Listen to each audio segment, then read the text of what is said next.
A stunning man sat down beside me and said, "Your husband is seeing my wife." Then he leaned in, smirked and whispered, "Forget him, come out with me tonight." I said yes immediately and it changed my life. "Your husband is seeing my wife." I looked up from my laptop. A stranger sat down beside me, not across from me, beside me, close enough that I could smell expensive cologne and see the exhaustion in his eyes. He was the kind of handsome that made you forget what you were doing. Sharp jawline, dark blonde hair, blue-gray eyes that held something dangerous and honest at the same time. "Before we continue, I want to thank you for being here. If you believe in choosing yourself and finding real love after betrayal, please consider subscribing. It's free and helps us reach more people who need to hear this. Now let's see what happened next." "I'm Marcus," he said. "And your husband Andrew has been sleeping with my wife Elena for 6 months. He slid his phone across the table. On the screen was a photo of Andrew, my Andrew, with his hand on another woman's face, looking at her the way he used to look at me. My stomach dropped.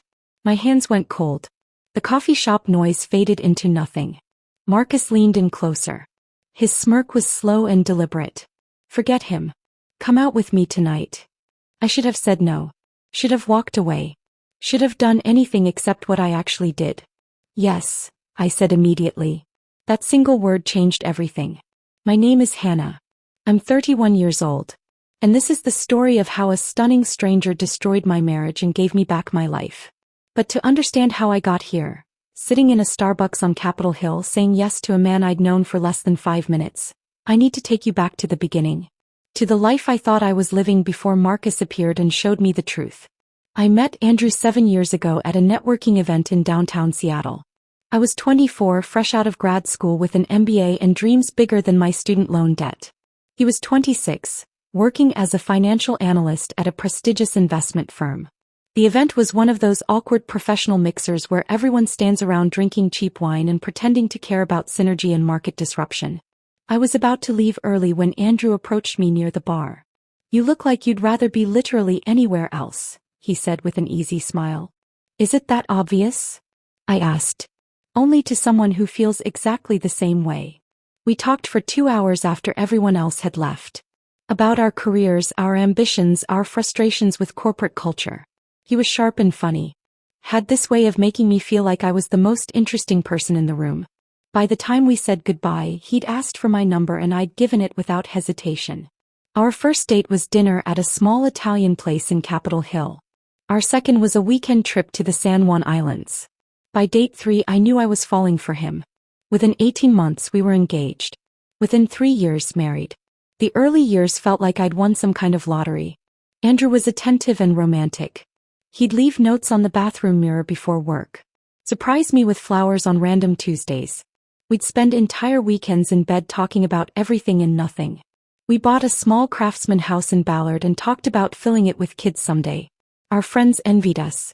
They'd tell us at dinner parties how lucky we were to have found each other, how natural we seemed together, how they wished their relationships had what ours did. I believed them. I believed we were special. That we'd figured out something other couples hadn't. But somewhere around year 3 the foundation started to crack. Andrew got promoted to senior analyst. He came with a significant raise but also brutal hours and constant stress. He started coming home later and later, bringing work frustrations with him. The man who used to ask about my day with genuine interest now barely looked up from his laptop during dinner. My career was demanding too. I'd landed a senior marketing position at a tech startup downtown. The work was exciting but all-consuming. Long hours. High pressure. Constant deadlines.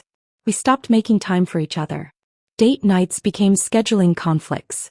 Weekend trips disappeared entirely. Our conversations became transactional. Whose turn to buy groceries, whether we'd paid the electric bill, what time we needed to leave for his company event.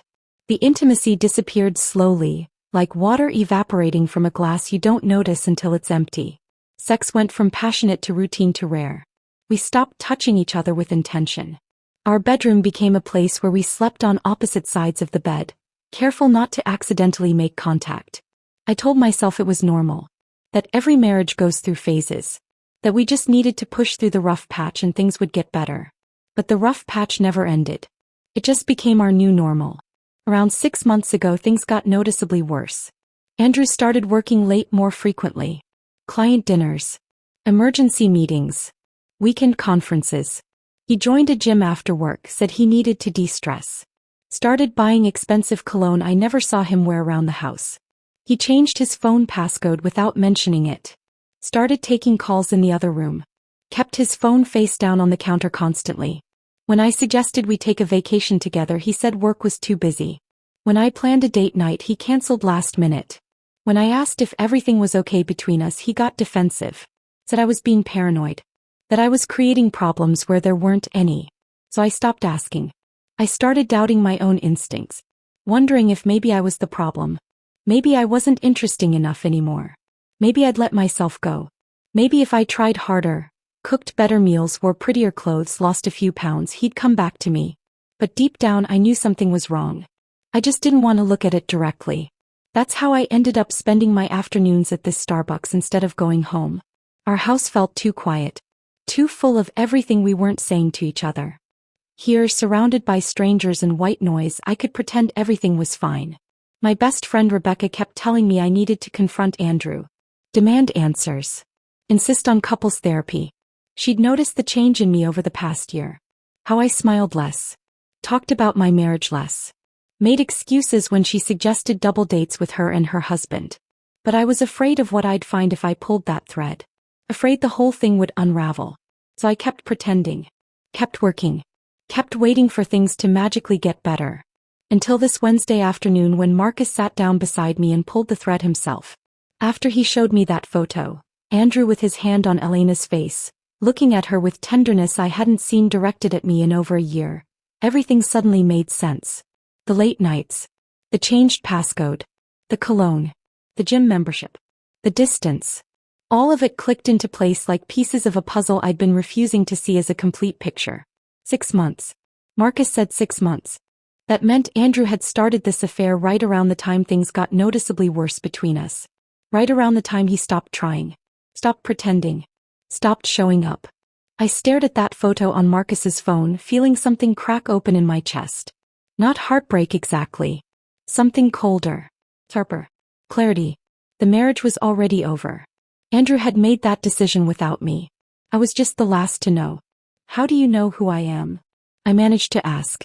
Marcus leaned back slightly, giving me space to process. I hired a private investigator after I found a burner phone in Elena's gym bag 3 weeks ago. She'd been careful but not careful enough. Restaurant receipts on our joint credit card for places she claimed she'd never been. Late-night emergency meetings that didn't match her company calendar. He paused, watching my face carefully. The investigator followed her for 2 weeks. Got photos, timestamps, addresses. Your husband's name came up frequently. Your address too. Why are you telling me this? My voice sounded distant, like it belonged to someone else. Because I'm tired of being the only one who doesn't know what's happening in my own marriage, Marcus said. And I figured you deserved the truth too. I should have thanked him. Should have gathered my things and left. Should have gone home to confront Andrew like a rational adult. Instead, I sat there feeling everything I'd built over the past 5 years crumble around me. I'm sorry, I whispered. Not to Marcus. To myself. To the version of me who'd ignored every instinct, screaming that something was wrong. Marcus watched me with something that looked like understanding. Then his expression shifted. His mouth curved into that slow, deliberate smirk. Forget him, he said, voice dropping lower.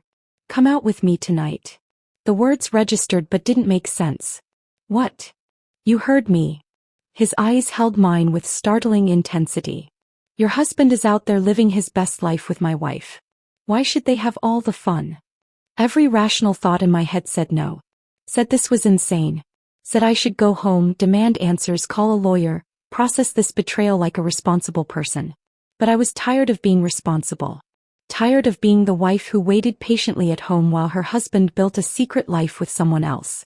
Tired of ignoring my instincts and doubting myself and pretending everything was fine when it clearly wasn't. For once in my life, I wanted to do something impulsive and reckless and completely unlike myself. Yes, I said immediately. Marcus's smirk deepened into something genuine. Something that looked almost like relief. Good.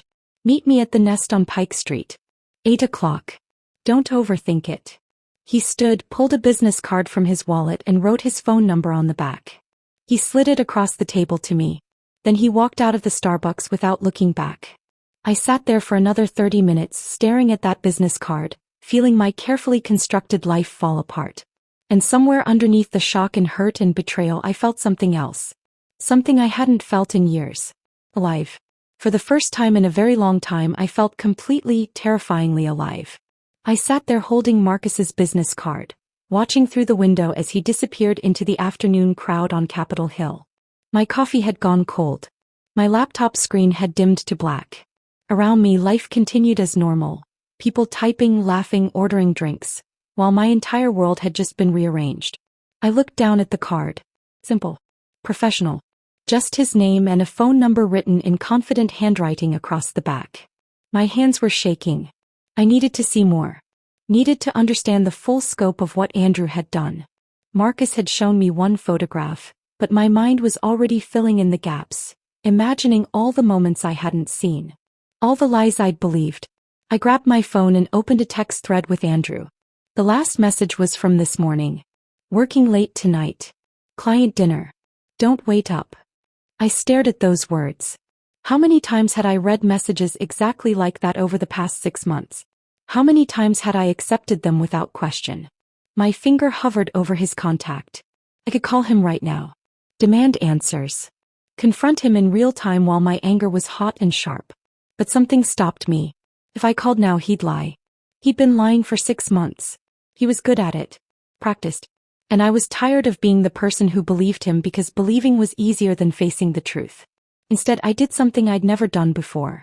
Something that felt like crossing a line but also like taking back control. I opened Andrew's location sharing. We'd set it up years ago for practical reasons, so we could see when the other was close to home, coordinate dinner timing, that sort of thing. I rarely checked it anymore. Hadn't had a reason to. Till now. The app loaded. A map of Seattle appeared with a little blue dot representing Andrew's phone. He wasn't at his office downtown. He was at an address in Queen and I didn't recognize. I clicked on the dot. The address pulled up. A high-rise apartment building. Expensive. Modern. The kind of place young professionals with money lived. My stomach twisted. I checked the time. 2:30 in the afternoon. Middle of a workday. Andrew should have been at the office or in meetings. Instead, he was at a residential address that wasn't ours. I sat there staring at that blue dot, feeling the last pieces of denial crumble away. This was real. This was happening. Andrew wasn't just having an affair in hotel rooms and restaurants. He was going to her home. In the middle of the day. While telling me he was at work. The humiliation burned hotter than the betrayal. I closed my laptop with more force than necessary. Shoved it into my bag along with Marcus's business card. Left money on the table for my cold coffee and walked out into the Seattle afternoon. The air was cool. Overcast. Typical for October. I started walking without a clear destination, just needing to move. Needing to do something with the energy coursing through my body. My phone buzzed. A text from Rebecca. Coffee tomorrow? You've been MIA lately. Want to make sure you're okay. I stopped walking. Stared at that message. Rebecca had been my best friend since college. She knew me better than almost anyone. For months, she'd been gently suggesting something was wrong with my marriage. Asking careful questions. Offering to listen if I needed to talk. I'd brushed her off every time. Made excuses. Defended Andrew. Insisted everything was fine. Now I realized she'd seen what I'd refused to see. I typed back, can't do tomorrow. Something came up. I'll explain soon. Her response came immediately, everything okay? I didn't know how to answer that. Nothing was okay. Everything had just fallen apart. But somehow I didn't feel as devastated as I thought I should. I'll call you later, I wrote back. I kept walking, my mind spinning. I thought about all the times over the past 6 months when Andrew had been distant. Irritable when I asked questions. I'd blamed work stress. Blamed his promotion. Blamed everything except the obvious truth. He'd checked out of our marriage because he was building something else with someone else. And I'd let him. I'd made it easy by not asking hard questions. By accepting his excuses. By being the understanding wife who didn't make demands or create conflict. I thought about the jewelry receipt I'd found 2 months ago while looking for batteries in his nightstand. A purchase from a boutique downtown for over $2,000. I checked my jewelry box immediately, wondering if he'd bought me something for our anniversary. Nothing. I'd asked him about it casually the next day. He'd said it was a gift for a client. Part of a business relationship he was cultivating.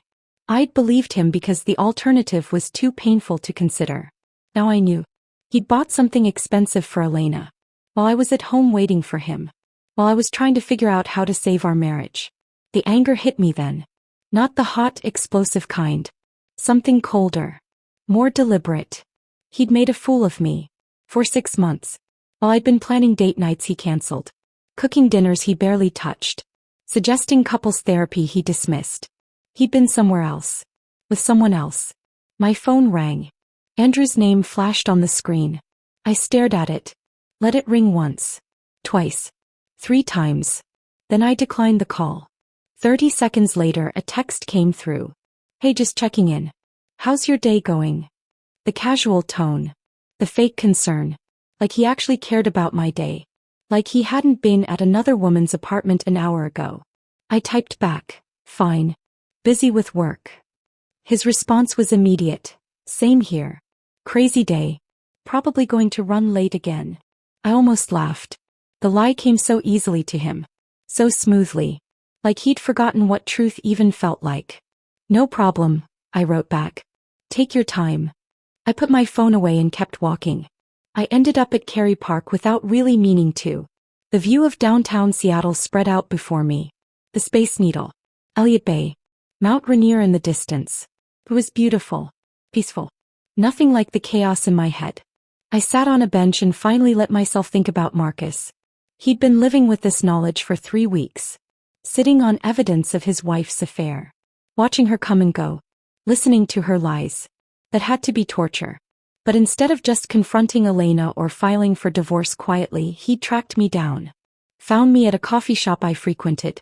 Sat down beside me and blown up my life with 6 words. Why? He'd said he was tired of being the only one who didn't know what was happening in his own marriage. That I deserved the truth. But there was something else. Something in the way he'd looked at me. In that smirk when he'd asked me out. He wanted revenge. Not just against Elena. Against both of them. And he wanted me to be part of it. The wild thing was I understood. I understood the anger. The betrayal. The desire to make them feel even a fraction of what we were feeling. My phone buzzed again. Not Andrew this time. An unknown number. I opened the message. This is Marcus. Just wanted to make sure you're okay. I know that was a lot to process. The offer for tonight still stands. No pressure. Just thought you might want company from someone who understands what you're going through. I read the message 3 times. He was giving me an out. Making it clear I could say no. That there was no obligation. But he'd also given me his number. Made the first move. Opened the door. I thought about going home. Sitting in that empty house. Waiting for Andrew to come back from wherever he actually was. Pretending I didn't know. Playing the role of the oblivious wife for one more night. The thought made me feel sick. I looked out at the Seattle skyline. The city I loved. The life I'd built here. The marriage I'd thought was solid. All of it felt different now. Like I'd been living in a carefully constructed illusion and someone had finally pulled back the curtain. I opened my text thread with Marcus and started typing. I'm okay. Or I will be. What time did you say? The response came within seconds. 8 o'clock. The Nest on Pike Street. I'll be at the bar. I sent back a simple thumbs up. Then I stood from the bench and headed back toward my car. I had 5 hours to figure out what I was doing. 5 hours to decide if I was really going to meet a stranger for drinks while my husband was presumably with his mistress. The old Hannah would have gone home. Would have confronted Andrew. Would have handled this the responsible, mature way. But the old Hannah had been blind. Had ignored her instincts. Had let herself be made into a fool. This Hannah, the one who now knew the truth, wanted something different. I wanted to feel seen. To feel wanted. To feel like I mattered to someone. Even if that someone was a stranger using me for revenge. At least he was honest about it. I drove home with Marcus's text still glowing on my phone screen. 8 o'clock. The Nest on Pike Street. I'll be at the bar. 5 hours. I had 5 hours to decide if I was really doing this. But first I needed to go home. Not to confront Andrew, he wasn't even there, but to see our house with new eyes. To look at the life we'd built and understand how much of it had been real and how much had been performance. The drive from Cary Park to Ballard took 20 minutes. I barely registered the route. My hands gripped the steering wheel. My mind kept replaying that photograph Marcus had shown me. Andrew's hand on Elena's face. The tenderness in his expression. The intimacy. I pulled into our driveway just after 3. Andrew's car was gone, of course. He was presumably still at Elena's apartment in Queen Anne, living his secret life while I'd been sitting on a park bench trying to process the ruins of my marriage. The house looked exactly as I'd left it this morning. Small craftsman with blue-gray siding. Window boxes I'd planted with flowers last spring. A front porch where we used to sit on summer evenings with wine and conversation. It looked like a home. Like a place where two people loved each other. But appearances were lies. I unlocked the front door and stepped inside. The afternoon light streamed through the windows, making everything look warm and inviting. But the warmth was surface level. Underneath, the house felt hollow. Empty of everything that mattered. I walked through the living room slowly, looking at everything like I was seeing it for the first time. Wedding photos on the mantle. Us laughing, kissing, looking at each other like we were the only two people in the world. Furniture we'd picked out together at weekend trips to vintage stores. Books on shelves representing both our tastes, our histories, our shared life. All of it felt like evidence now. Evidence of something that had once been real but wasn't anymore. I moved into the kitchen. The table where we used to eat breakfast together before work. The counter where Andrew would make coffee while I scrambled eggs. Simple domestic rituals that had felt meaningful once. When had we stopped doing those things? When had breakfast become something we did separately, in silence, avoiding eye contact? I couldn't pinpoint the exact moment. It had been gradual. Erosion instead of explosion. My phone buzzed. Another text from Andrew. Running even later than I thought. Don't wait up. Love you. Love you. 2 words he typed reflexively now. Muscle memory. Meaningless. I didn't respond. Just set my phone on the counter and walked toward our bedroom. This was where I needed to look. Where the evidence would be if there was any to find. I stood in the doorway for a moment, looking at the bed we'd shared for 5 years. The bed where we used to talk for hours before falling asleep tangled together. The bed that had become a neutral zone where we slept on opposite sides, careful not to touch. I walked to Andrew's side. Opened his nightstand drawer. Inside was exactly what I expected and nothing I wanted to see. Breath mints. The expensive cologne in a sleek black bottle I'd never seen him use at home. A leather-bound notebook I'd never noticed before. I picked up the notebook. Opened it. Inside were dates and times written in Andrew's precise handwriting.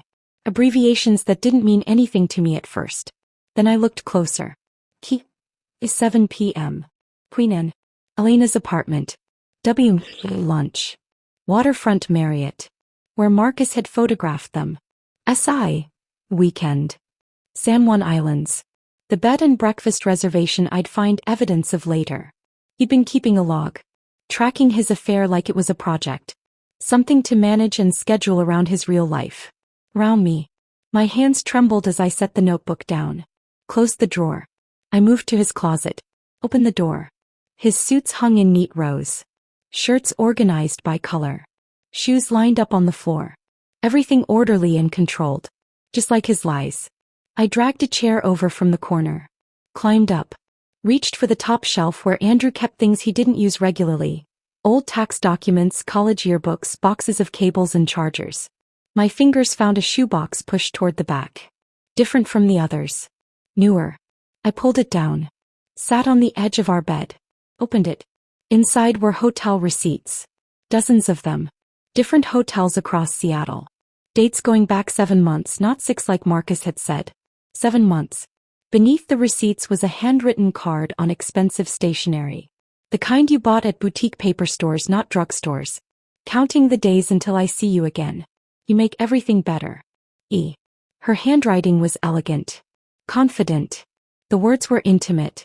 Familiar. This wasn't just physical. This was a relationship. Something with depth and history and emotional investment. I set the card aside. Kept digging. A printed email confirmation for a bed and breakfast in the San Juan Islands. The dates matched a weekend 3 months ago when Andrew told me he had a work conference in Portland. He'd left Friday morning with his overnight bag. Came back Sunday evening talking about panel discussions and networking events. All wise. He'd been with Elena. At the place we'd talked about visiting for our anniversary. The romantic island getaway we'd never quite made time for. He'd taken her instead. The betrayal felt physical. Like something cutting through my chest. I put everything back in the box. Put the box back on the shelf. Climbed down from the chair. My phone buzzed again. Not Andrew this time. Okay, now I'm worried. You never blow me off. What's going on? I stared at her message. Rebecca had been my best friend since our sophomore year of college. We'd been roommates for 3 years.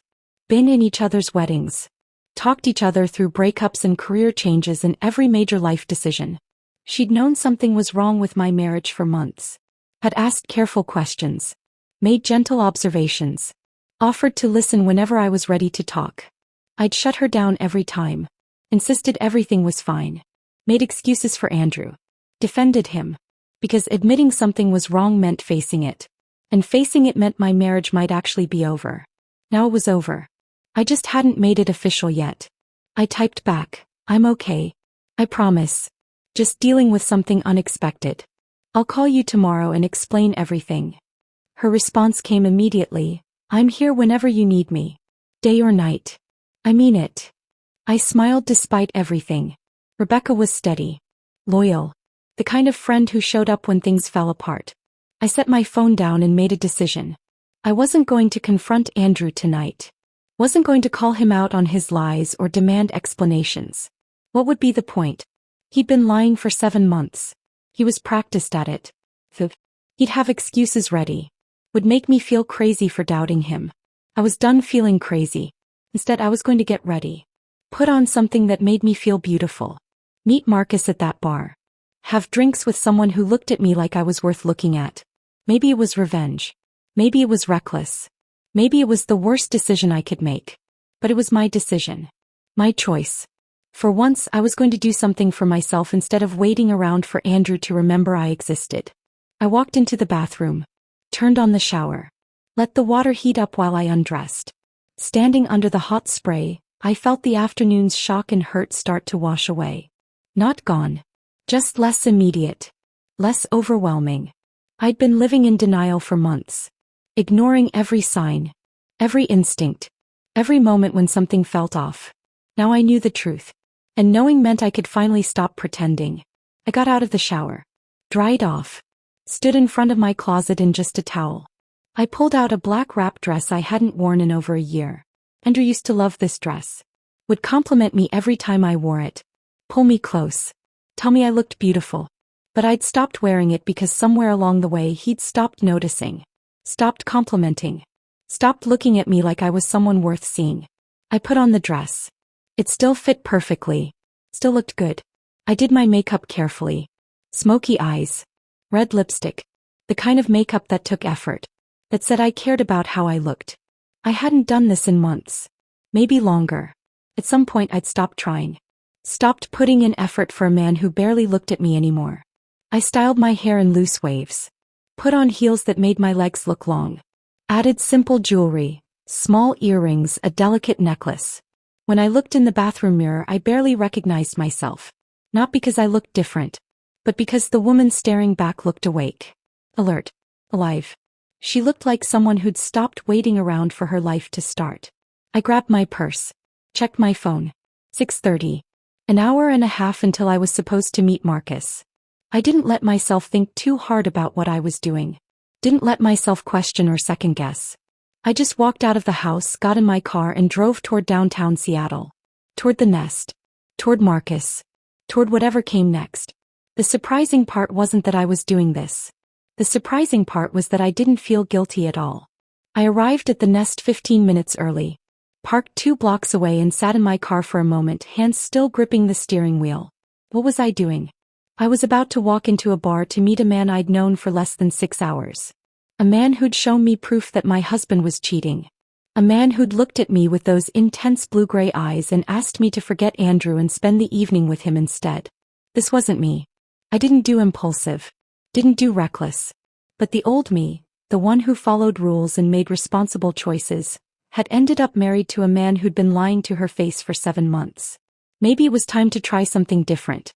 I checked my reflection in the rearview mirror one last time, touched up my lipstick, took a deep breath. Then I got out of the car and walked toward the bar before I could change my mind. The Nest was exactly the kind of place I expected Marcus to choose. Upscale without being pretentious. Floor-to-ceiling windows overlooking Elliott Bay. Soft jazz playing just loud enough to create atmosphere without overwhelming conversation. Dim lighting that made everything feel intimate and separate from the outside world. I spotted Marcus immediately. He was leaning against the bar in dark jeans and a fitted navy button-down with the sleeves rolled to his elbows. The casual elegance of someone who knew exactly how good he looked without trying too hard. When he saw me walk in, his entire face changed. Not a polite smile. Real pleasure. Like seeing me was the best part of his day. When was the last time Andrew had looked at me like that? I couldn't remember. "You actually came," Marcus said as I approached. "Did you think I wouldn't? I thought there was a 50-50 chance you'd go home, confront your husband, and decide I was just some crazy person who ambushed you at Starbucks." He signaled the bartender. "I'm really glad you didn't." "Honestly," I said. "I considered it." "What changed your mind?" I thought about the shoebox of hotel receipts, the notebook tracking his affair like a project, the 7 months of calculated lies. I realized confronting him wouldn't change anything. He made his choice. Now I'm making mine. Something flickered in Marcus's expression. Understanding maybe. Or recognition. The bartender appeared.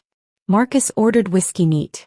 I ordered an old-fashioned because it felt like the kind of drink you ordered when your life was falling apart and you were meeting a stranger in a bar. We took our drinks to a private booth in the corner. The view through the windows was stunning.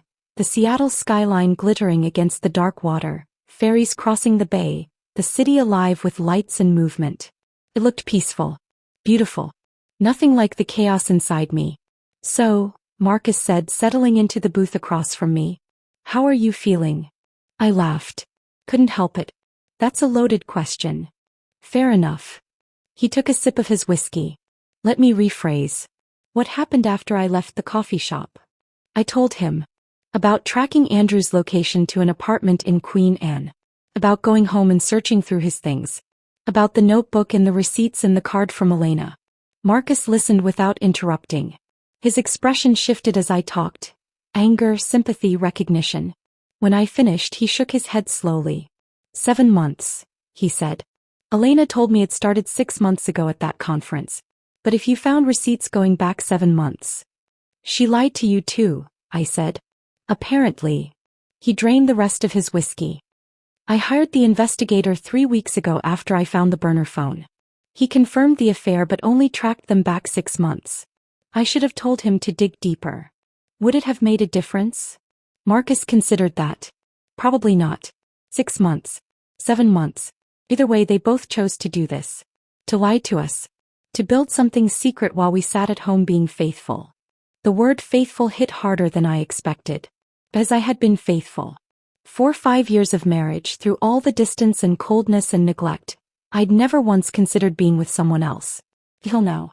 "Tell me about Elena," I said, needing to shift the conversation away from Andrew for a moment. Marcus leaned back in the booth. "We met in college.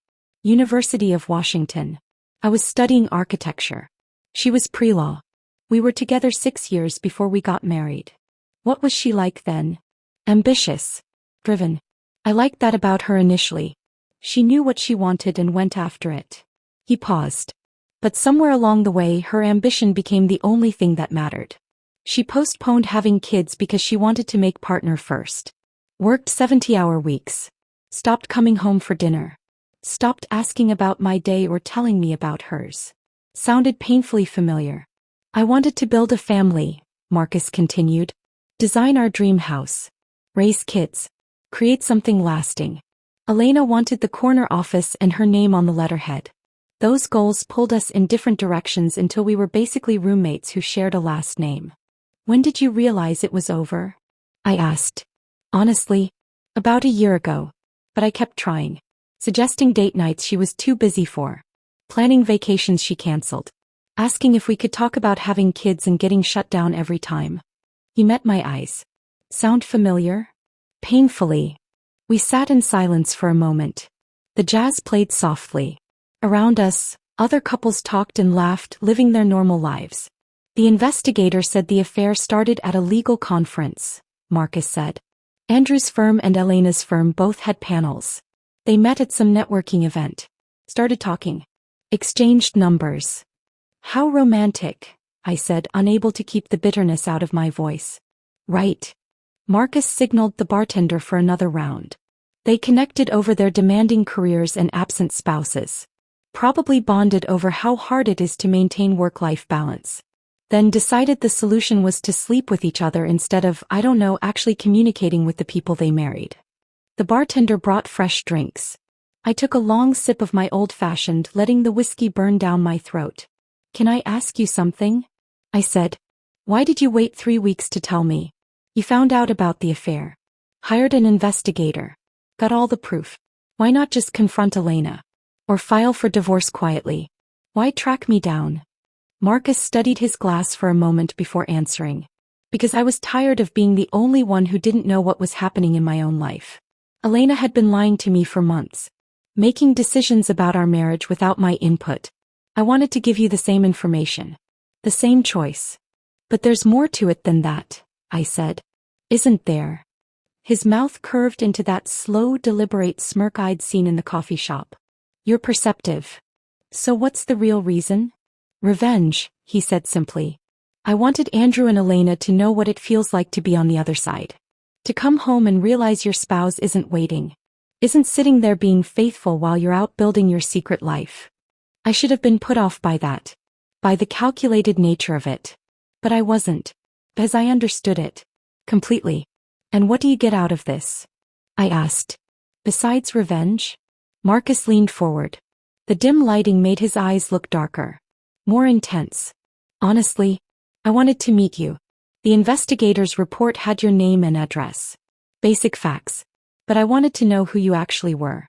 The woman Andrew was willing to risk everything to betray. The way he said it, not with pity or curiosity but with genuine interest, made my breath catch. And what do you think now? I asked. I think Andrew's an idiot, Marcus said. I think he had something real and traded it for something secret. And I think you deserve better than being someone's backup plan. Something shifted in the air between us.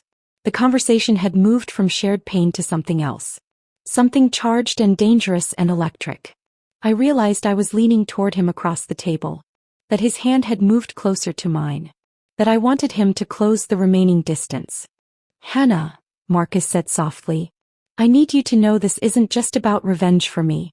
Not anymore. What is it about? This. He reached across the table and took my hand. His touch was warm. Deliberate. This conversation. The fact that I've known you for 6 hours and already feel more connected to you than I have to Elena in the past 2 years. My heart was racing. Marcus. I know it's crazy, he said. I know we're both in the middle of our marriages falling apart. I know this is probably the worst possible timing. But I don't regret approaching you today. Not for a second. I looked at our hands. His fingers laced through mine. The simple intimacy of it. I don't regret saying yes, I whispered. Marcus smiled. Not the smirk this time. Something real and genuine and vulnerable. Good, he said. We stayed at the bar for another hour. Talking about everything and nothing. Our childhoods. Our careers. The dreams we'd had before life got complicated. The things we still wanted if we ever got the chance. Marcus told me about his architecture firm. About designing affordable housing for communities that needed it. About how Elena had always thought he should go into commercial development instead. Where the real money was. I told him about my marketing work. About the startup and the long hours and how throwing myself into my career had become a way to avoid going home to an empty house. Around midnight, Marcus paid the tab and we walked outside. The night air was cool and clear. The waterfront stretched out before us, dark water reflecting city lights. Walk with me? Marcus asked. I nodded. We walked along the pier, close enough that our shoulders brushed. Close enough that I could feel the warmth radiating from him. When did you stop being happy? Marcus asked suddenly. I thought about it. Really thought about it. I don't think it was one moment. It was gradual. Like watching a sunset, where you don't notice it getting dark until you're already in shadow. Marcus stopped walking, turned to face me fully. That's exactly it, he said. That's exactly what it was like with Elena. We stood there on the pier. The water lapped against the pylons below. The city hummed around us. Hannah, Marcus said softly. I know this is insane. We met this afternoon. But I don't regret any of it. Neither do I whispered. He stepped closer. Close enough that I could see the gold flecks in his eyes. Close enough that I could feel his breath. Can I kiss you? He asked. I should have said no. Should have stepped back. Should have remembered I was still technically married. But I didn't want to. Yes, I said. He kissed me. Not tentative or apologetic, but certain and deep, like he'd been thinking about it all night. I kissed him back. My hands found his shoulders. His arms wrapped around my waist. And for the first time in longer than I could remember, I felt completely, terrifyingly alive. When we finally pulled apart, both of us slightly breathless, Marcus rested his forehead against mine. Come home with me, he said softly. I should have said no. Should have taken a step back. Should have reminded myself I was still technically married, that this was moving too fast, that I needed time to process everything. But I didn't want to say no. Yes, I whispered. Marcus's apartment was in South Lake Union, a 15-minute drive from the waterfront. We didn't talk much during the ride. He drove with one hand on the wheel, the other holding mine across the center console. The silence felt comfortable. Natural. Like we'd done this 1,000 times before. The building was modern glass and steel. The kind of place successful young professionals lived.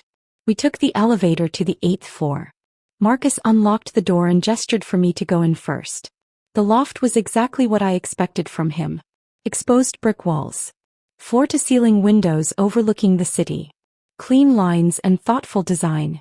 Architectural blueprints scattered across a massive desk in the corner. Bookshelves filled with design books and novels. A space that felt lived in but intentional. It's beautiful, I said. Thanks. I designed most of the interior myself. Marcus moved to the kitchen area. Wine. Water. Something stronger. Water's good. He poured 2 glasses and brought them to the living room. We sat on the couch, close but not touching. Outside the windows, Seattle glittered in the darkness. So, Marcus said. Here we are.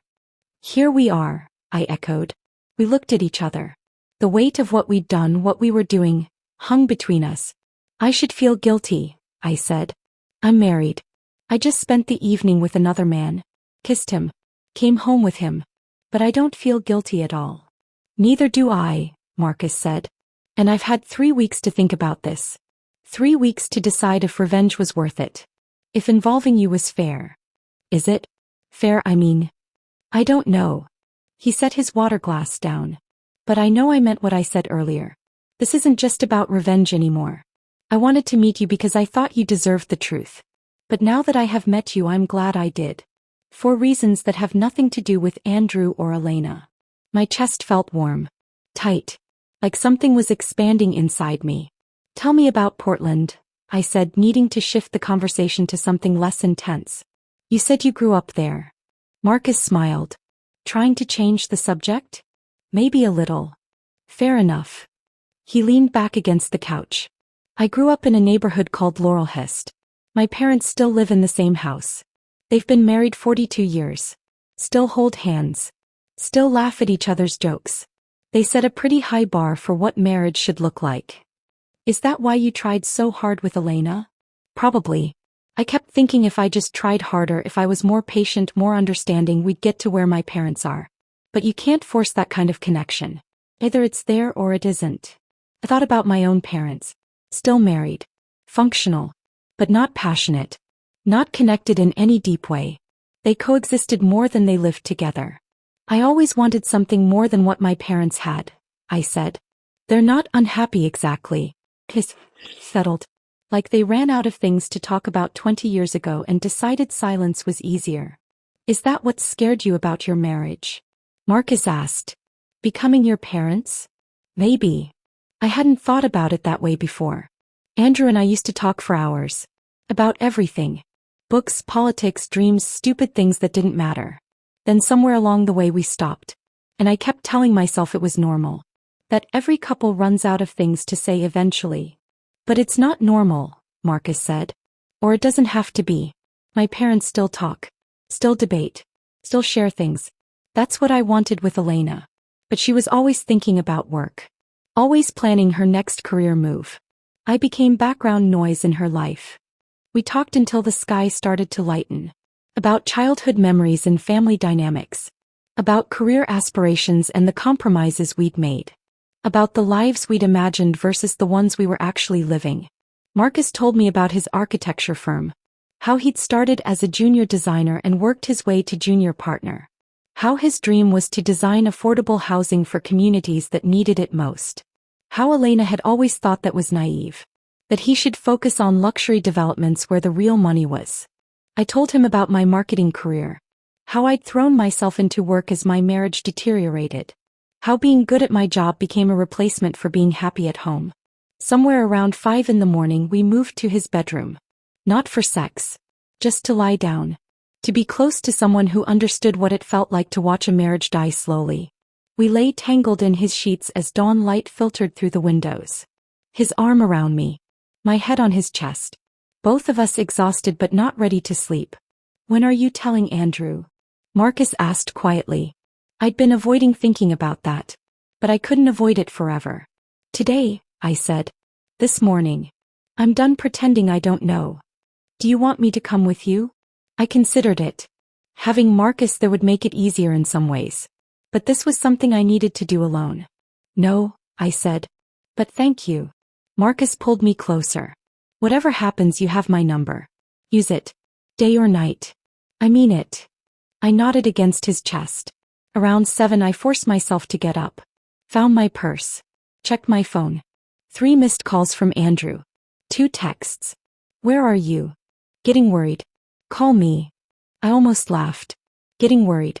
Like he had any right to worry after 7 months of lying. I typed back. Stayed at Rebecca's. Needed space to think. Coming home soon. His response came within seconds. Okay. See you soon. Not, are you okay? Not, what's wrong? Just, okay. Like I was an appointment on his calendar. Marcus drove me back to the Starbucks where this had all started. Less than 24 hours ago, I'd been sitting at that same table thinking my biggest problem was a distant husband. Now I knew the truth. And I had to face it. Thank you, I said before getting out of his car. For telling me. For last night. For all of it. Marcus took my hand. Don't thank me yet. This is going to get messy. I know. But you're doing the right thing. Confronting him. Not letting him keep lying. I nodded. Squeezed his hand once. Then got out and walked to my car. The drive back to Ballard felt surreal. Like I was floating outside my body watching myself go through the motions. Park in the driveway. Walk to the front door. Turn the key. Andrew was in the kitchen making coffee. He wore the suit I'd bought him for his birthday. Navy blue. Perfectly tailored. He barely looked up from his phone when I walked in. How's Rebecca? He asked absently. I set my purse on the counter. Took a breath. I wouldn't know, I said. I didn't stay with Rebecca. That got his attention. He looked up. Confusion flickered across his face. What? I stayed with Marcus, I said calmly. Elena's husband. You know, the woman you've been sleeping with for the past 7 months. All the color drained from Andrew's face. His phone slipped from his hand, clattering onto the counter. Hannah. Don't. I held up a hand. I don't want explanations. I don't want apologies. I don't want to hear that it meant nothing or that you still love me. I just want a divorce. The word hung between us. Heavy. Final. Andrew's mouth opened and closed. He looked genuinely shocked. Like the thought of getting caught had never occurred to him. Like he'd actually believed he could maintain 2 separate lives indefinitely. How did you, he started. Marcus found me, I said. Showed me photos. Told me everything. Then I came home and found the rest myself. The notebook in your nightstand. The shoebox of hotel receipts. The card from Elena. Andrew's face went from pale to gray. You went through my things? I almost laughed. That's what you're worried about? My invasion of your privacy. Hannah, please. His voice cracked. We can work through this. It was a mistake. I was confused. She doesn't mean anything. Stop, I said firmly. Just stop. I walked past him toward our bedroom. He followed, words tumbling out in a desperate rush. He'd been stressed. Work was overwhelming. He'd made a terrible mistake. He loved me. He'd do anything to fix this. Couples therapy. Individual therapy. A fresh start. Whatever I wanted. I pulled my suitcase from the closet and started packing. Only my clothes. Personal items. Things that were definitively mine. I didn't want anything we'd bought together. Didn't want reminders of a life that had been built on lies. Hannah, please, Andrew begged. Don't do this. We can fix this.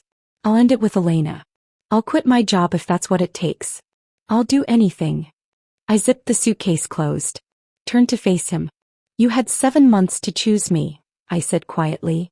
7 months to decide our marriage was worth fighting for. You chose her. Every single day you chose her. Now I'm choosing me. But I love you. No, you don't, I said. You love the idea of having me as backup. Someone to come home to when Elena's too busy. Someone to make you feel like a good person. But you don't actually love me. If you did, you never would have done this. Andrew's face crumpled. So that's it? You're just giving up. I'm not giving up, I said, picking up my suitcase. You already did that. I'm just acknowledging it. I walked toward the door. Andrew grabbed my arm. You said you stayed with Marcus, he said, his voice taking on an edge. Elena's husband. What does that mean? I looked at his hand on my arm. Then at his face. Exactly what you think it means, I said. I pulled free and walked out of the house. Out of the marriage. Out of the life I'd been trying so hard to save. Andrew called my name. Followed me to the driveway. But I was already putting my suitcase in the car. Already getting in. Already driving away. In my rearview mirror I saw him standing in the driveway. Looking lost and smaller than I'd ever seen him. I didn't feel guilty. Didn't feel sad. I just felt free. I drove away from the house with my suitcase in the trunk and no clear destination in mind. Just away. Away from Andrew. Away from the life I'd been trying to save. Away from the person I'd been pretending to be. My phone started ringing almost immediately. Andrew. I declined the call. It rang again. Declined again. Then the text started. Please come back. We need to talk. I'm sorry. I'll do anything. Don't throw away 5 years over one mistake. One mistake. Like 7 months of calculated deception was a single error in judgment. I turned my phone on silent and kept driving. Ended up at a coffee shop in Fremont I'd never been to before. Sat in a corner booth with a latte I barely touched and tried to figure out what came next. I couldn't go back to that house. Every room held memories that felt poisoned now. The kitchen where we'd cooked together. The bedroom where we'd slept. The living room where we'd talked about our future. All of it felt like evidence of a beautiful lie. I pulled out my phone and opened a real estate app. Started searching for apartments. Something small. Temporary. Just a place to land while I figured out my next steps. I found a 1-bedroom in Capitol Hill. Available immediately. 6-month lease. Close to work. Close to the Starbucks where this had all started less than 48 hours ago. I called the landlord. Scheduled a viewing for that afternoon. Signed the lease 2 hours later. By evening I had a new address and no furniture except what I'd brought in my suitcase. I texted Rebecca. Can you help me move some things tomorrow? I left Andrew. Her response came within seconds. Oh my God. Yes. I'm coming over right now. Where are you? I sent her the address. 20 minutes later she knocked on my empty apartment door with takeout Thai food and a bottle of wine. Talk, she said, setting the food on the kitchen counter. Tell me everything. So I did. I told her about Marcus appearing in the coffee shop. About the photo of Andrew and Elena. About going home and finding the evidence. About confronting Andrew and walking out.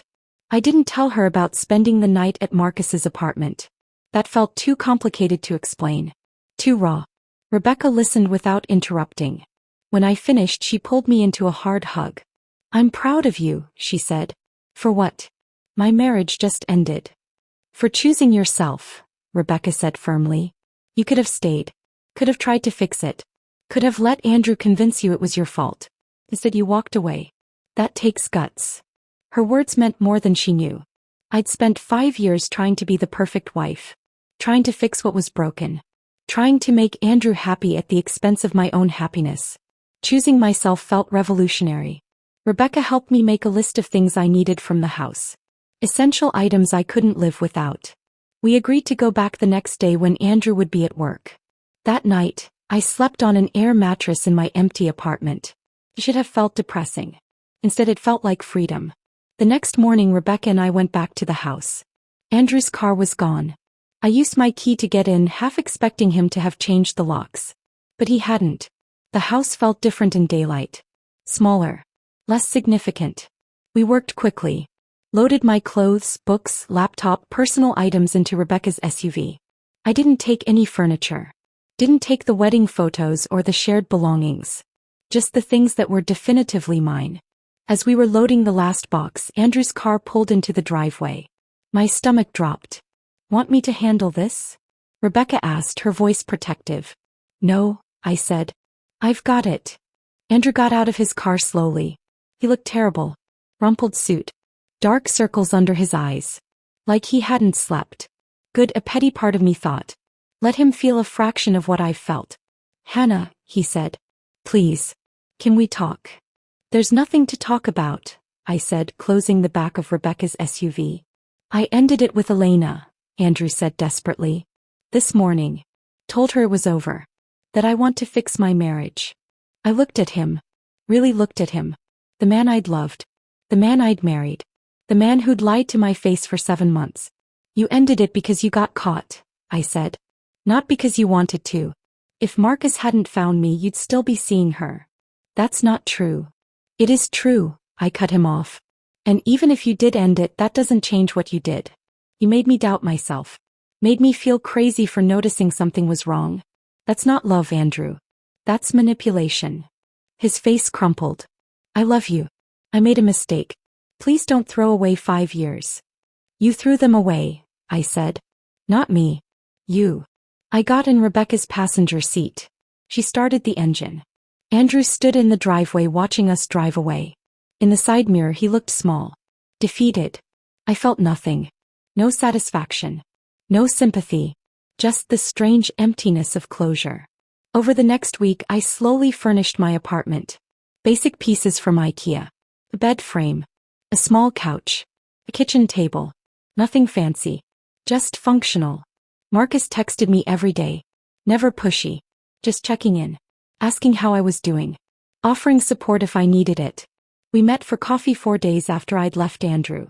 A neutral location in Capitol Hill. Not the Starbucks where we'd met.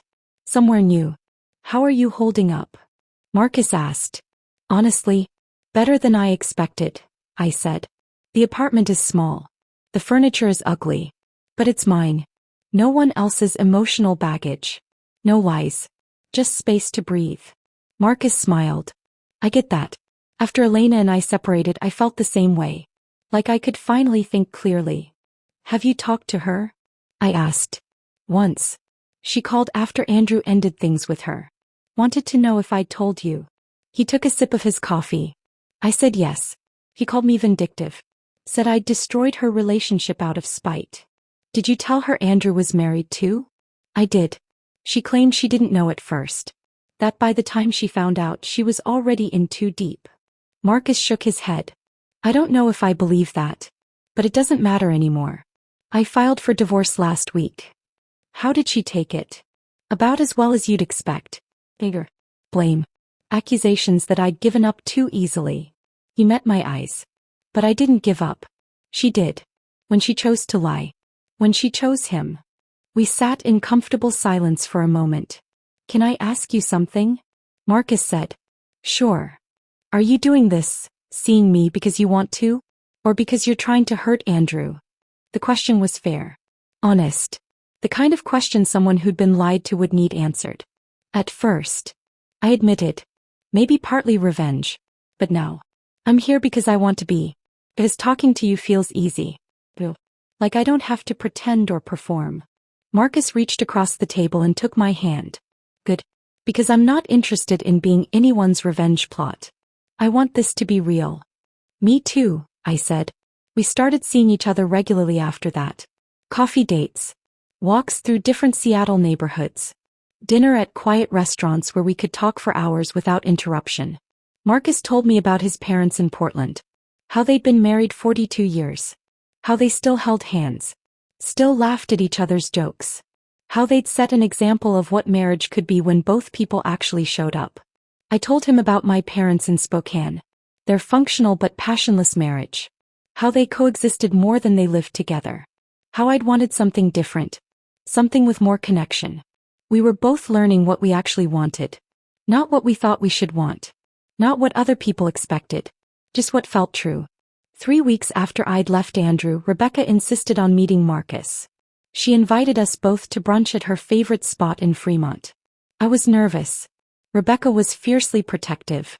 If she didn't like Marcus, she'd tell me. Loudly. Marcus arrived exactly on time, dressed casually but polished. He shook Rebecca's hand. Asked her about her work as a pediatric nurse. Listened when she talked about her kids. Made her laugh with a story about a disastrous architecture project. Halfway through brunch, Marcus excused himself to use the bathroom. The second he was out of earshot, Rebecca leaned across the table. Okay, she said. He's unfairly handsome. I was prepared to hate him on principle because of how this started. But he seems genuine. You think so? Hannah, he looks at you like you hung the moon. Like you're the most interesting person he's ever met. He squeezed my hand. Andrew never looked at you like that. Not even in the beginning. My chest felt warm. I really like him. I can tell. Just be careful. You're still rebuilding. Make sure you're doing this for the right reasons. I am, I said. I promise. When Marcus came back, the three of us talked like old friends. Rebecca told embarrassing stories from our college years. Marcus shared stories about disastrous client meetings. By the end of brunch, Rebecca pulled me aside. He's good for you, she said. I approve. That mattered more than I wanted to admit. As Marcus and I walked to our cars after brunch, he took my hand. Your friend is great, he said. She liked you too. Good. Because her opinion matters to you. And what matters to you matters to me. I stopped walking. Looked at him. Marcus, I said. This is real for me. I need you to know that. He pulled me closer. It's real for me too. We stood there on the sidewalk. Two people rebuilding in the wreckage. Two people choosing honesty over comfort. And for the first time in years, I felt like I was exactly where I was supposed to be. We stood there on the Fremont sidewalk, Marcus's words hanging in the air between us. What matters to you matters to me. It felt like a promise. Like something real and solid I could hold on to. Come on, Marcus said, squeezing my hand gently. Let me drive you home. Home. My small apartment in Capitol Hill that barely had furniture. But it was mine. And hearing Marcus call it home made it feel less temporary. Less like a place I was hiding and more like a place I was building. 3 weeks later, Marcus called me on a Thursday evening. His voice sounded different. Tighter. More controlled. I filed for divorce today, he said. Made it official. How do you feel? I asked. Relieved. Angry. All of it at once. He paused. My lawyer was thorough. Presented everything. The photos. The receipts. The timeline.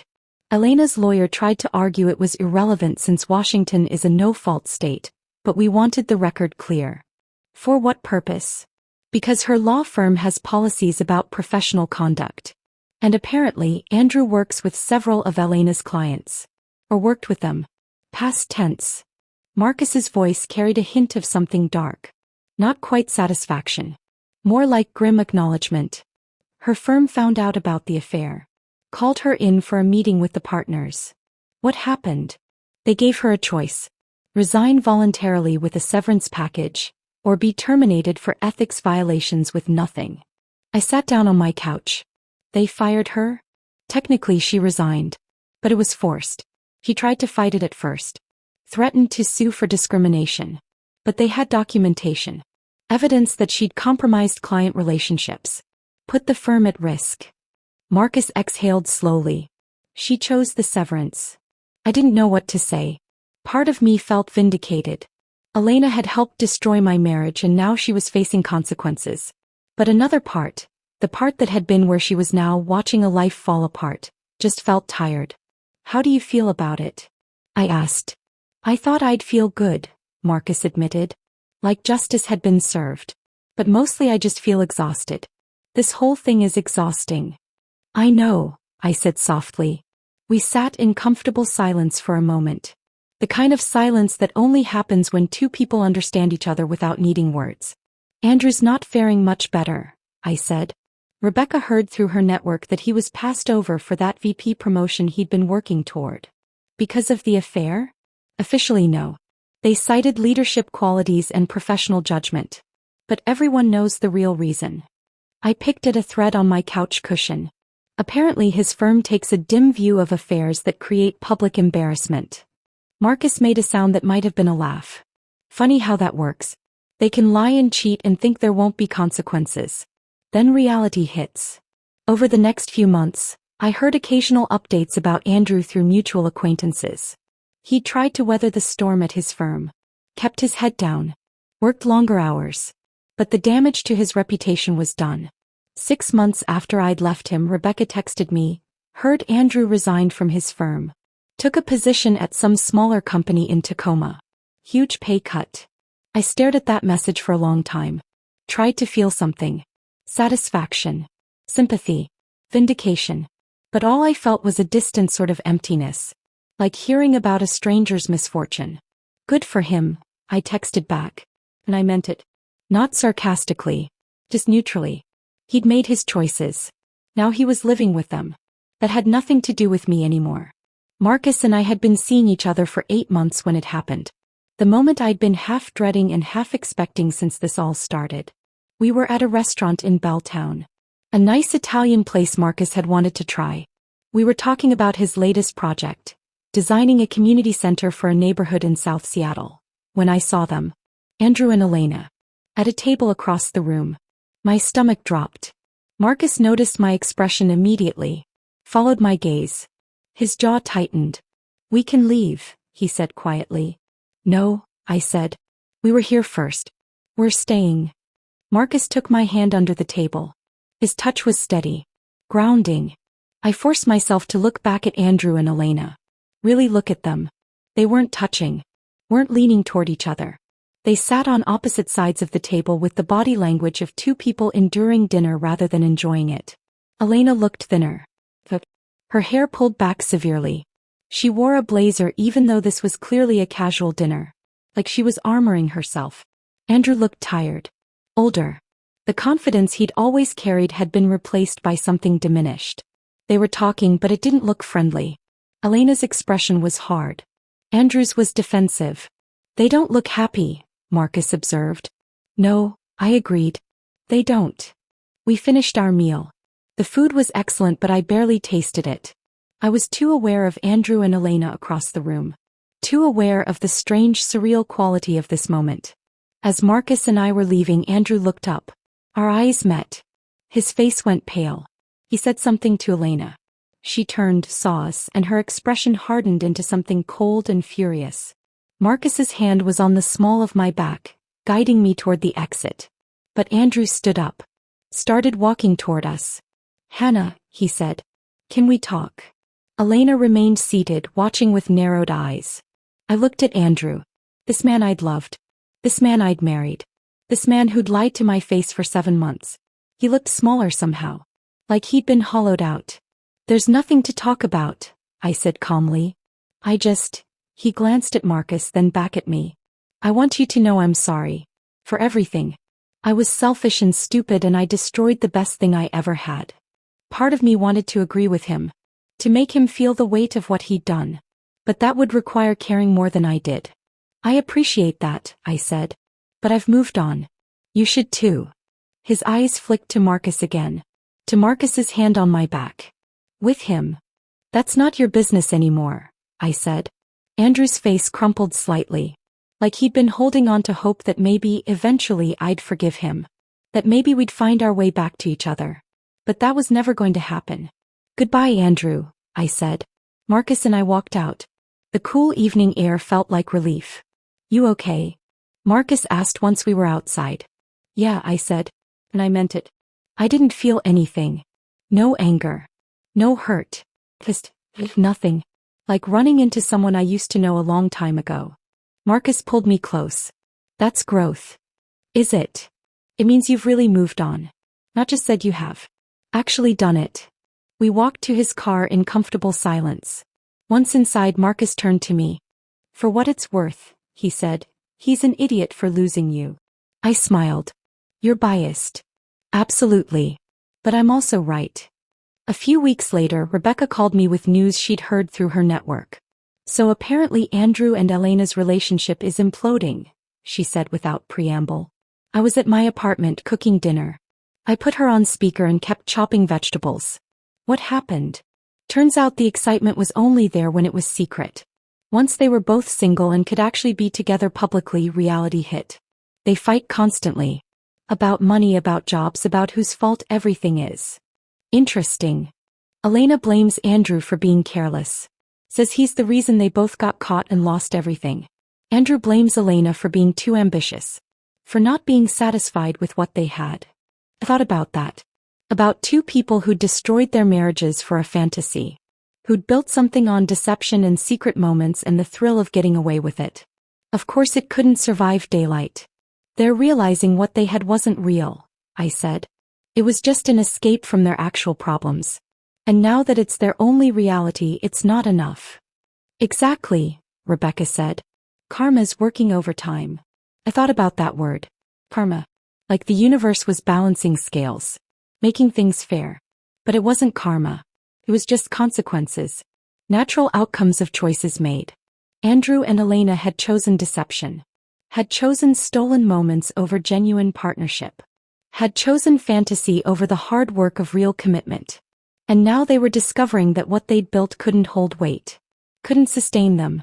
Couldn't be what they'd imagined when it was shiny and secret and forbidden. I don't even feel vindicated, I admitted to Rebecca. I just feel distant from it. Like it's happening to people I don't know anymore. That's because you've moved on, Rebecca said. Really moved on. You're building something real with Marcus. Something honest. What they had was always going to collapse. He was right. What Marcus and I had wasn't built on secrets or deception. It was built on honesty. On choosing each other with full knowledge of our baggage and complications. On showing up as ourselves instead of idealized versions. That night I told Marcus what Rebecca had shared. We were at his apartment cooking dinner together. It had become our routine. Taking turns at each other's places. Building small domestic rituals. How do you feel about it? Marcus asked, stirring pasta sauce. Honestly, nothing. Maybe a little sad that they destroyed so much for something that was never going to last. Marcus turned off the stove. Came over to where I was sitting at the counter. We're not them, he said. I know. What we're building is different. Better. Real. I looked at him. This man who'd walked into my life in the most unexpected way. Who'd given me truth when I'd been drowning in lies. I know, I said again. And I did. Marcus pulled me close in his kitchen, the pasta cooling on the counter behind us. What we're building is different, he'd said. Better. Real. And he was right. Over the next few months, what Marcus and I had together stopped feeling like something new and fragile. Started feeling like home. We developed routines. Sunday mornings at the farmer's market in Ballard. Wednesday evenings cooking dinner together. Friday nights trying new restaurants or just staying in with wine and conversation that lasted until midnight. We talked about everything. Our childhoods. Our failed marriages. The things we'd learned about ourselves. The things we wanted going forward. Marcus told me about his dreams for his architecture firm. About wanting to take on more community projects. About designing spaces that actually helped people instead of just making money. I told him about my career ambitions. About maybe starting my own marketing consultancy someday. About wanting to work with companies that aligned with my values instead of just taking any client that paid well. We were building something. Not just a relationship. A life. Together. A year after that encounter in Starbucks, Marcus brought up meeting my parents. Thanksgiving's coming up, he said. We were at his apartment, both working on our laptops at opposite ends of his couch, our feet touching in the middle. What are you doing? Usually I go to Spokane. Visit my parents. I looked up from my screen. Why? Can I come with you? My chest tightened. Not with anxiety. With something warmer. You want to meet my parents?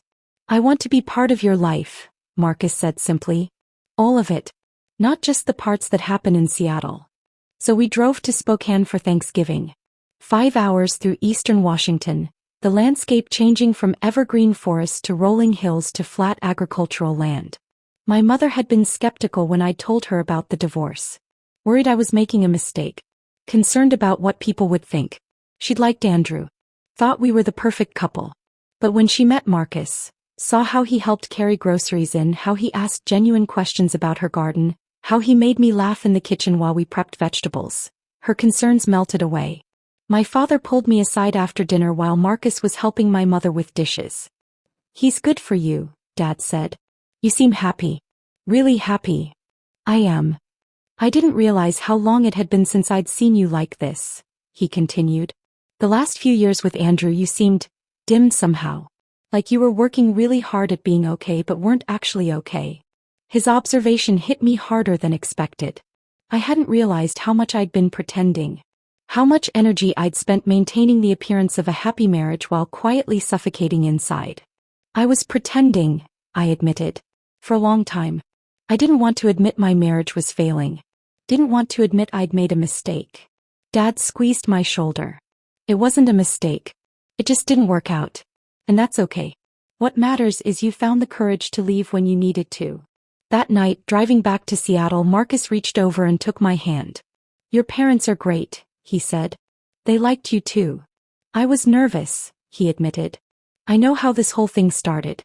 I know it looks bad from the outside. Guy finds out his wife is cheating, tracks down the other woman's husband, convinces her to go out with him. It sounds like a revenge plot. It was a revenge plot, I said. At first. You admitted that. At first, Marcus agreed. But then it became something else. Something real. And I was worried your parents would only see the beginning. Not what we've become. What have we become? I asked. Marcus glanced at me, then back at the road. Something I never thought I'd have again. A real partnership. With someone who actually sees me. Who I can be honest with. I feel the same way. Good, Marcus said. Because I'm not letting you go. 6 months later, my lease was up on the Capitol Hill apartment. I'd been dreading the decision about whether to renew or find something bigger. The apartment had served its purpose. A place to land, to rebuild, to figure out who I was outside of my marriage to Andrew. But it had always felt temporary. Like a way station, not a destination. Marcus and I were having dinner at his place when he brought it up. Your lease is up next month, he said. Yeah. I've been meaning to look for something new. Marcus set down his fork. Or you could move in here. I looked at him. Are you sure? Hannah, you're here 5 nights a week anyway. Your toothbrush is in my bathroom. Your clothes are in my closet. We're already living together in everything but name. That's different than making it official. I know, Marcus said. That's why I'm asking. Not because it's convenient. Not because it makes financial sense. But because I can't imagine waking up anywhere that doesn't include you. Because I want this to be our space. Not mine. Ours. I felt tears prick my eyes. Happy ones. Yes, I said. Absolutely yes. Moving in together was seamless. We painted the loft's accent walls a warm gray. Hung my artwork next to his architectural prints. Combined our book collections on the shelves. Created a space that felt like both of us. One evening, unpacking the last box in the kitchen, Marcus wrapped his arms around me from behind. Thank you, he said. For what? For saying yes. That first night at the coffee shop. For taking a chance on something completely insane. I turned in his arms. Looked at his face. This man who'd walked into my life in the most unexpected way. Best decision I ever made, I said. And I meant it.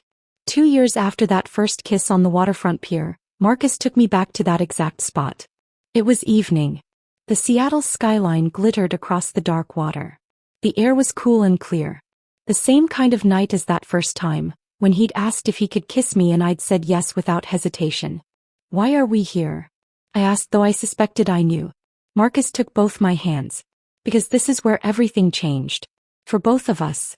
This is where we stopped being 2 people drowning in bad marriages and started being something else. He let go of my hands. Got down on one knee. My breath caught. I know this started in chaos. Marcus said, pulling a small box from his jacket pocket. I know we met in the worst possible way. I know I walked into your life and blew it up without asking permission. Marcus. But somewhere in the wreckage, he continued, I found the best thing that ever happened to me. You're honest. You're brave.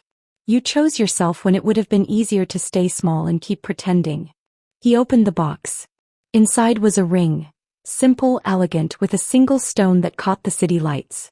I want to spend the rest of my life choosing you back, Marcus said, his voice catching slightly. Marry me, Hannah. Not to replace what we lost, but to build something better. I said yes through tears. Happy tears. The kind I'd forgotten existed during those last years with Andrew. Marcus slid the ring onto my finger. Stood up. Pulled me into a kiss that felt like a promise.